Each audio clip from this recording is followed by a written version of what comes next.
Hi friends, welcome to my honey stories. నేను మీ Lakshmi. Mister arrogant, వీడికి guts ఎక్కువ. 12 episode. అవునా, హెల్త్ బాగా లేదా మణి? చెకప్కి వెళ్తావా లేక డాక్టర్ని ఇంటికే పిలిపించనా అని అడిగాడు సురేంద్ర. నేనే వెళ్తాను సార్ అంది చిన్నగా మణి. నేను తీసుకెళ్తున్నాను డాడ్, డాక్టర్ అపాయింట్మెంట్ కూడా తీసుకున్నాను అంటూ వచ్చాడు ఆర్యన్. ఓకే ఓకే, టెస్ట్లన్నీ చేయించు, మరీ నీరసంగా కనిపిస్తోంది అన్నాడు కన్సర్న్గా సురేంద్ర. నేను ఫ్రీగానే ఉన్నాను పెదబాబు, నేను తీసుకువెళ్తాను, నీకు వర్క్ ఉంటుంది కదా అంది భారతి కల్పించుకొని. నో మామ్, నేనే తీసుకెళ్తా అంటూ హారిక వైపు ఓ లుక్ విసిరాడు ఆర్యన్. అబ్బో, బాబుకి బాగానే కాకరేగిందే, మన మాట బాగానే పనిచేసింది. ఇలా రెచ్చగొడితే ఇంకా బాగా మండుతాడు, ఇదే కదా మనకు కావాల్సింది అనుకుంది హారిక. బ్రేక్ఫాస్ట్ అయ్యాక భారతి తన రూమ్కి వెళ్ళిపోయింది. ఆర్యన్ పేపర్ చదువుతూ కూర్చున్నాడు. కాఫీలు తాగాక ఎవరి రూముకు వాళ్ళు వెళ్ళిపోయారు. భలే దొరికావు మొగుడా, నన్నే బ్లాక్మెయిల్ చేస్తావా? ఉండు, నీకు ఉంది ఇప్పుడు అనుకొని అప్పుడే వచ్చిన బామ్మని చూసి, అమ్మమ్మగారు, నేను ఒక ఫోన్ చేసుకోవచ్చా అంది ల్యాండ్లైన్ చూపిస్తూ హారిక. నీకు పర్మిషన్ కావాలా తల్లి? ఇది నీ ఇల్లు, ఇక్కడ ఉన్న ప్రతి దానిపైన నీకే అధికారం ఉంది అని చెప్పింది బామ్మ. లోపల నుంచే కిచకిచా నవ్వుకుంటూ చూస్తున్న ఆర్యన్ వైపు ఓసారి చూసి మదర్కి ఫోన్ చేసింది.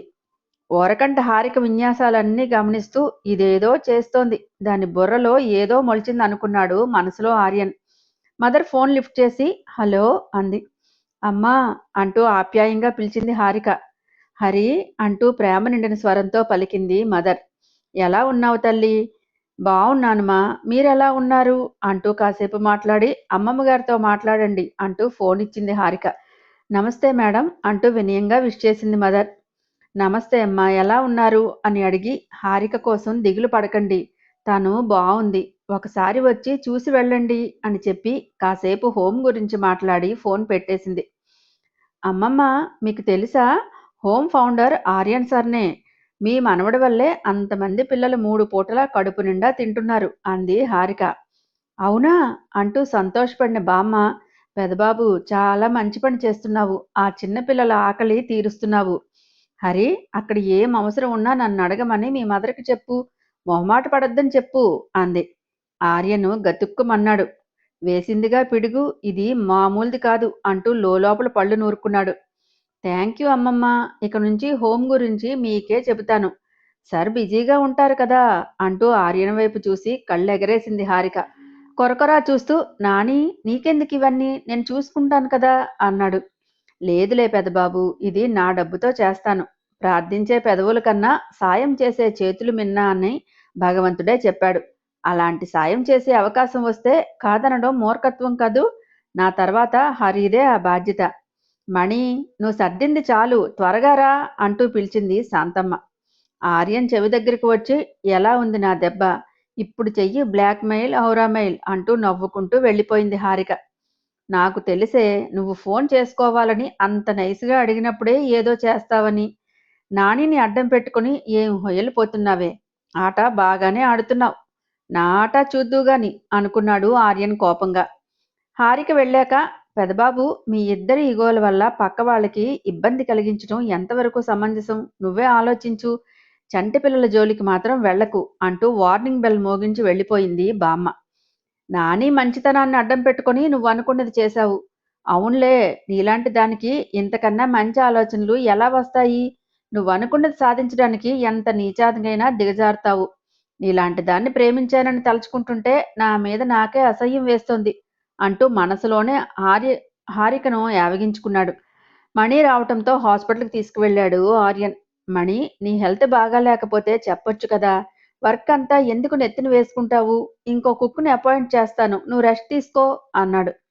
వద్దు బాబు, వంట నేను చేస్తేనే నాకు తృప్తి. మీరు పెద్దమ్మగారు బయట వాళ్ళు చేసింది తినరు కదా. పెద్ద నీరసం ఏమీ కాదు, కొద్దిగా నలతగా ఉందంతే అంది మణి. నువ్వు ఇలా అంటావు, నిన్ను కేర్ చేయటం లేదని నన్ను బ్లేమ్ చేస్తున్నారు నీ ఫ్యాన్స్ అన్నాడు ఆర్యన్. ఎవరన్నారు బాబు అలా అని కోపంగా అంది మణి. ఇంకెవరు, మేడం గారే అన్నాడు.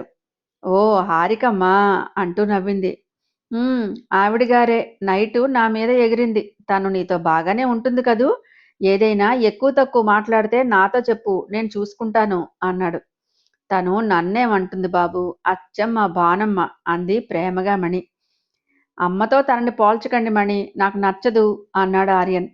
హాస్పిటల్ ముందు కారు ఆపి లోపలికి తీసుకువెళ్ళాడు. టెస్టులన్నీ అయ్యాక రిపోర్ట్స్ రేపు వస్తాయి, అప్పటి వరకు ఈ మెడిసిన్ వాడండి అన్నాడు డాక్టర్.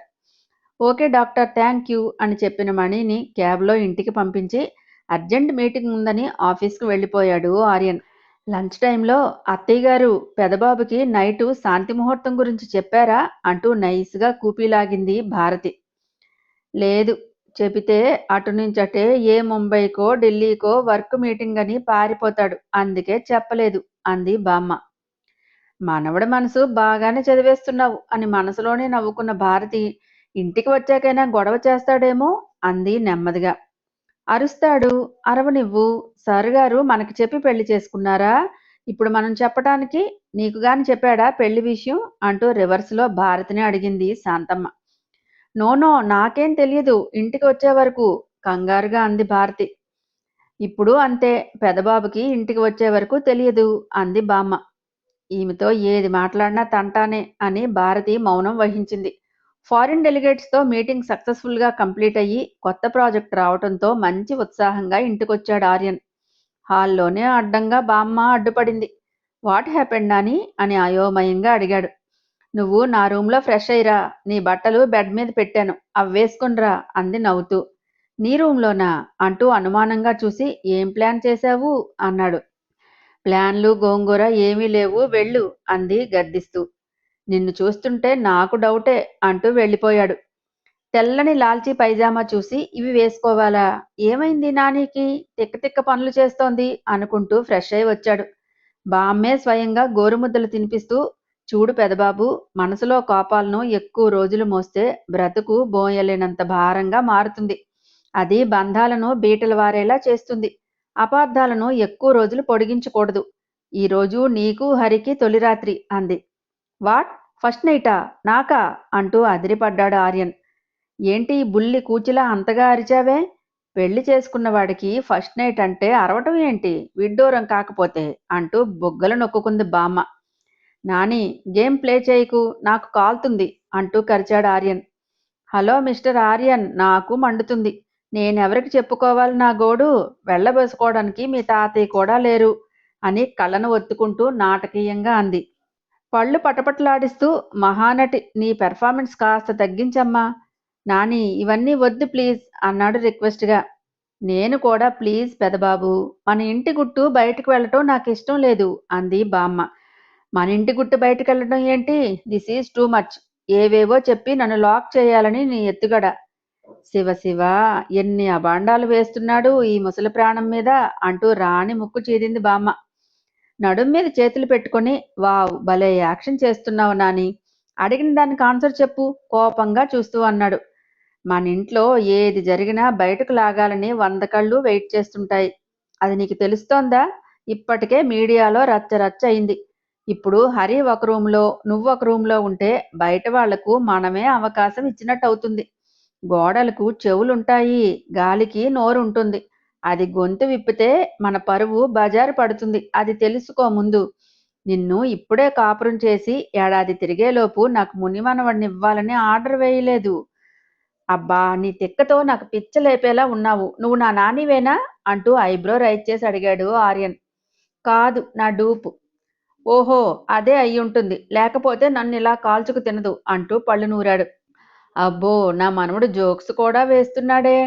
ప్లీజ్ నాని, ఇలా ఇరిటేట్ చేయకు, ఏం చెయ్యాలో చెప్పు అసహనంగా అన్నాడు. అది అలా అడిగావు, బావుంది. ఇప్పుడు పరమేశ్వరుని మనవడు అనిపించుకున్నావు. ఒకే రూమ్లో ఉన్నా, ఒకే బెడ్ మీద ఉన్నా మనసులు కలవకుండా తనువులు పంచుకోలేరు కదా. ముందు మీరు మీ మధ్య ఉన్న అపోహలు తొలగించుకోండి. ఆ తర్వాతే మీ దాంపత్య జీవితం గురించి ఆలోచించండి. ఇందులో నా బలవంతం ఏముండదు, ఇక మీ ఇష్టం అంది బామ్మ. అయింది కదా నీ ఉపన్యాసం, నేను వెళ్ళనా అన్నాడు గుర్రుగా చూస్తూ ఆర్యన్. నుదుటిపై ముద్దు పెట్టుకుని, చల్లగా ఉండు, ఇది నామ మాత్రమే. మీరు అసలైన దాంపత్యం మొదలుపెట్టే రోజులు అతి త్వరలో రావాలని ఆ సర్వేశ్వరుణ్ణి వేడుకుంటున్నాను. ఏది జరిగినా గది 4 గోడల మధ్య ఉండాలి. నలుగురిలోకి వస్తే బాగోదు, వెళ్ళు అంది బామ్మ. కోపాన్ని పంటి బిగువన ఆపి గుడ్ నైట్ అని చెప్పి నో, బ్యాడ్ నైట్, కాళరాత్రి అంటూ కాలు నేలను తాటిస్తూ చిందులు వేస్తూ వెళ్ళాడు. మనసులో కొండంత ప్రేమను దాచుకొని పైకి ఎలా నటిస్తున్నాడో అని నవ్వుకుంటూ వెళ్ళింది బామ్మ. ఇదంతా సైడ్ నుంచి చూస్తూనే విషపు నవ్వు నవ్వుకుంది భారతి. మనవణ్ణి బాగానే ట్యూన్ చేసి పంపిస్తున్నావు, బాగానే పండించావు సెంటిమెంట్ సీన్స్. పూర్ అత్త, నీకేం తెలియటం లేదు. నువ్వు ఎన్ని చెప్పినా హారిక నీడను కూడా టచ్ చేయడువాడు. నీ ధైర్యాన్ని మెచ్చుకోవచ్చత్తా. నువ్వు పోతావని చెప్పించుకుని బాగానే రిసీవ్ చేసుకున్నావు. అంటే ఏంటి? నువ్వు గుటుక్కుమన్నా నీ మనవడి పెళ్ళాం కడుపు పండాలనే కదా నీ ప్లాన్? అది నేను ఎలా జరగనిస్తానత్తయ్య? నా కనుసన్నల నుంచి ఏదీ మిస్ కాదు, కానివ్వను అనుకుంది భారతి కచ్చిగా. ఆంటీ ప్లీజ్, ఇవన్నీ ఎందుకు చెప్పండి అంటూ మొహం వికారంగా పెట్టింది హారిక. చిన్నమ్మ, ఇవన్నీ ఏదో జరగాలని జరుగుతున్నవి కాదు. ఫస్ట్ టైం ఆర్యన్ బాబు రూంలోనికి వెళుతున్నారు కదా, అందుకే. అయినా పెద్దమ్మగారి ప్రాణాలకు ప్రమాదం ఉందని తెలిసాక మీరు తొందరపడరని నాకు తెలుసండి. ఏదో నలుగురు నోట్లో ఉండకూడదని మీ అమ్మమ్మ గారి ఆరాటం. వారగా విండో వైపు చూస్తూ అంది మణి. అవునాంటీ, అమ్మమ్మ కంటే ఏదీ ఇంపార్టెంట్ కాదు నాకు. అయినా ఆర్యనికి నా మీద ఉన్న కోపం అప్పుడే తగ్గదు అంది విచారంగా మొహం పెట్టిన హారిక.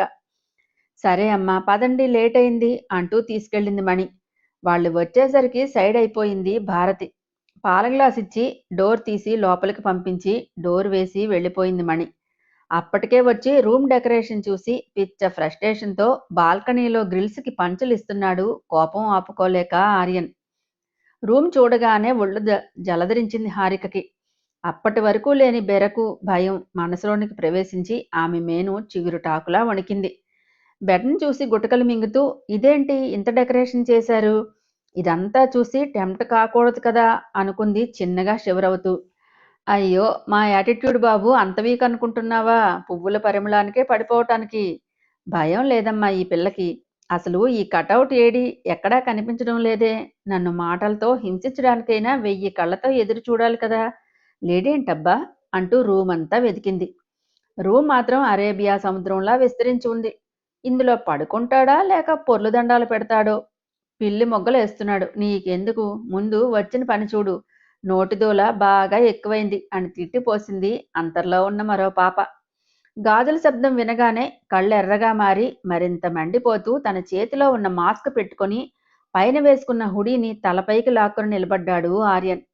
10 అడుగులు వేసి బాల్కనీ వైపు చూసిన హారిక అటు తిరిగి నిలబడి ఉన్న ఆర్యన్ని చూసి, ఓహో, ఇక్కడికి వెళ్ళాడా గబ్బిలంలా, మంచిది. నైట్ మొత్తం అక్కడే ఉంటే నేను హ్యాపీ అనుకుంటూ పాల గ్లాసును పక్కనే ఉన్న టేబుల్పై కాస్త శబ్దం వచ్చేలా పెట్టింది. గిర్రును వెనక్కి తిరిగాడు ఆర్యన్. గ్లాస్ పెట్టి తల ఎత్తి చూడగానే తానేం చూస్తుందో అర్థం కాని స్థితిలో కళ్ళను విప్పార్చి షాక్తో అలాగే చూస్తూ నిలిచిపోయింది హారిక. మాస్క్ వెనక నుంచే హారిక ఎక్స్ప్రెషన్ ని గమనిస్తూ కళ్ళ నుంచి నిప్పులు కురిపిస్తున్నాడు ఆర్యన్. షాక్ నుంచి తేరుకున్న హారిక మనసు ఒక్కసారి సముద్ర కెరటంలా రివ్వున ఎగిసిపడింది. ఆనందం, ఆశ్చర్యం కలగలిసి కళ్ళలో జలపాతం పొంగి పొర్లుతుండగా, క్రిష్ అంటూ వణికే స్వరంతో పిలిచి, క్రిష్ నువ్వా అంటూ ఒక్క పరుగున ఆర్యన్ దగ్గరికి వెళ్ళింది. హారిక తన వైపు పరిగెత్తుకుంటూ వస్తుంటే క్షణం పాటు ఆర్యన్ కళ్ళల్లో దాచుకున్న ప్రేమ మెరుపులా మెరిసింది. కానీ మరుసటి క్షణమే ఆ ప్రేమను కోపం మింగేసింది. హారిక తనను హత్తుకోవడానికి చేయి చాచగానే ఒక్కడుగు వెనక్కి వేసిన ఆర్యన్ చేయిని అడ్డంగా ఎత్తి, నన్ను టచ్ చేసే ధైర్యం చేయకు అంటూ గట్టిగా అరిచాడు. క్రిష్ అంటూ బాధగా పిలిచింది. షటప్, నన్నలా పిలవకు. నన్నలా పిలిచే అర్హత నువ్వు కోల్పోయావు అంటూ ముఖానికి ఉన్న మాస్కుని తీసేశాడు. క్రిష్ సినిమాలో హీరో పెట్టుకునే మాస్కులా ఉన్నా అది తొలగ్గానే అతని ముఖం మొత్తం రక్తం పూసినట్టు సింధూర వర్ణంలోకి మారిపోయి ఉంది. ఆర్యన్ని అలా చూడగానే భయంతో కంపిస్తూ 2 అడుగులు వెనక్కి వేసింది హారిక. కాల్చేసే చూపులతో ఆమెనే చూస్తూ నిలబడ్డాడు. నేనేం చేశాను క్రిష్? నా మీద ఇంత ద్వేషం ఎందుకు? నీకిన్నాళ్ళు ఏమైపోయిందో అనే బెంగతో, బాధతో ఎంత పెయిన్ అనుభవించానో తెలుసా అని ఏడుస్తూ అడిగింది Harika. What a wonder joke అంటూ చప్పట్లు కొడుతూ నవ్వాడు ఆర్యన్. క్రిష్ అంటూ ఆవేదనగా పిలిచింది. చంపేస్తా నన్నలా పిలిస్తే అంటూ కళ్ళ నుండి నిప్పులు కురిపిస్తూ, ఏంటి నువ్వు నా గురించి వైరీ అయ్యావా? ఎలా? ఇంకో బాయ్ ఫ్రెండ్తో ఎంజాయ్ చేస్తూ నా ఫ్యాక్టరీని మూయించి నువ్వే అభ్యుదయవాదిలా పేపర్లు టీవీల్లో ఎక్కి ఫుల్ పాపులారిటీ సంపాదించుకొని అంత వర్రీ అయ్యావా? సో సాడ్ బేబీ అంటూ వెటకారంగా పెదవి విరిచాడు. ఆర్యన్ మాటలు విన్న హారిక బీభత్సమైన షాక్కు గురవుతూ వాట్ ద హెల్, నాకు బాయ్ ఫ్రెండ్ ఏంటి అంటూ అరిచింది. ఏంటి అరుస్తున్నావు, నీ బాయ్ ఫ్రెండ్ బాగోతూ నాకు తెలిసిందనా అంటూ అంతే సీరియస్గా అడిగాడు ఆర్యన్. హాయ్ ఫ్రెండ్స్, ఇక వీళ్ళిద్దరి మధ్య వార్ స్టార్ట్ అయిందండి. చక్కని మీ కామెంట్ని పాస్ చేసి మీ అభిప్రాయాలను తెలియజేయండి. మరి నా స్టోరీ నచ్చితే కనుక లైక్ చేయండి, షేర్ చేయండి, సబ్స్క్రైబ్ చేసుకోండి. నెక్స్ట్ అప్డేట్ కోసం వెయిట్ చేస్తూ ఉండండి.